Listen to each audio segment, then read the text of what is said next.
ప్రాపర్టీలను కొనుగోలు చేయడం ద్వారా రాబోయే రోజుల్లో భారీ రిటర్న్స్ వచ్చే అవకాశముందని ఇండస్ట్రీ ఎక్స్పర్ట్స్ అభిప్రాయపడుతున్నారు.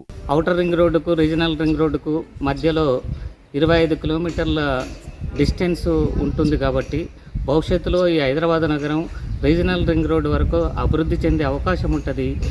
ఔటర్ రింగ్ రోడ్డు నుంచి రీజనల్ రింగ్ రోడ్డు మధ్యలో పెట్టుబడులు పెట్టినటువంటి వాళ్లకు భవిష్యత్తులో రేట్లు రెట్టింపయ్యే అవకాశం ఉంది.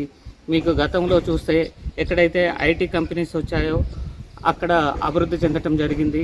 అట్లాగే ఔటర్ రింగ్ రోడ్డు నిర్మాణ దశలో ఉన్నప్పుడు కూడా అక్కడ కొన్న వాళ్లకు ఔటర్ రింగ్ రోడ్డు కంప్లీట్ అయిన తర్వాత అక్కడ వాళ్ళ భూముల రేట్లు పెరగటం జరిగింది. కాబట్టి హైదరాబాద్ నగరంలో పెట్టుబడి పెట్టిన వాళ్ళు ఎప్పుడు లాభాలు పొందుతారు. రీజనల్ రింగ్ రోడ్ కూడా కొన్ని రోజులలో పట్టాలేకపోతుంది. దాంతో కూడా మనం ఫస్ట్ అనుకున్న ఔటర్ రింగ్ రోడ్ వేస్తున్నప్పుడు ఎవరికి కూడా ఊహ కంటలే ఏముంది ఏమవుతుంది ఏం కథ.